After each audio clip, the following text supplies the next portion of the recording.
So Jason Brown, thank you for agreeing to talk to us and share your thoughts on this conference and on the presentation that you did. What would you say are the top 3 takeaways that you want people to remember from your session today? I think the first one that people need to think about is how does their work fit into the big picture? The picture about the direction of enterprise, nation, company, and how do risk managers actually integrate in the bigger construct. And they can only do that by actually understanding the business that they're in. I think that's really a critical issue. I think the next one is communicate. Building that network of people who can keep the risk manager informed about context, future direction, and emergent issues. So I think that's another critical one. And the last one is competence. Maintain your skills.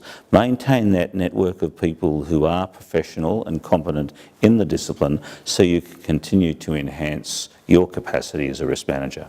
So you've actually touched on so many amazing, important points that I want to very quickly just get to each one. So the first theme, the first key takeaway is that there's really no other option for the risk manager except by integrating into what business does. And that kind of immediately raises the question that, well, to integrate into something, you have to understand how the business operates, how the decisions are made. How can risk managers do that? Well, one of the things is businesses actually provide a huge amount of information about how they operate. So being across the strategic plan, having information about the intentions of those that lead production, output, and again, it's about maintaining relationships. And when I say communication is a two-way street. Having that relationship with those who shape and move an organisation is quite critical. And you will learn about how the organisation operates that way. But some basic research right at the start, asking those questions, what is our purpose? Our purpose is not to be a risk manager. Our purpose is to achieve the organisational goals, and we, through our expertise as risk managers, can contribute to that. But unless you understand the organisational goals, the pathways to those goals, you can very quickly become irrelevant, or at worst, you might just be pushed down to a lower level of the operation. If you are actually demonstrating value for the outcomes of enterprise, you'll make some progress. And you've touched on something very important in my experience as well, is that we as risk managers are very dependent on the timeliness and the truthfulness of information that we see in the organization. And that doesn't happen by having a conversation once a quarter or once a year. You need to be on the ground. How can a risk manager Well, look, all organisations have a cultural life. And the cultural life comes through in how people work together in teams, their relationships, social events, those sorts of things. I think to be successful in any part of an organisation, you have to integrate into the culture.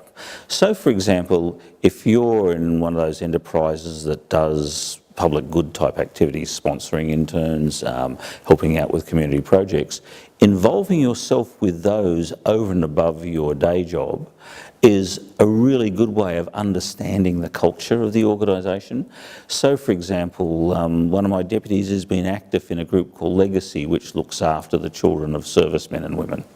And that provided him with access to the chief executive, members of the board, etc., and provided much greater context for the organisation, but access to people who at his normal level he wouldn't have had access to.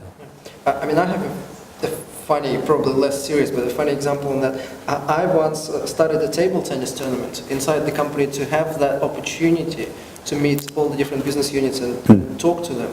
Not about risks, but just about what's happening in the organisation. There are many examples like that, I'm sure. So picking up on what you said, what advice would you give to the young risk managers coming into the field, or maybe people from other fields transitioning into the risk space?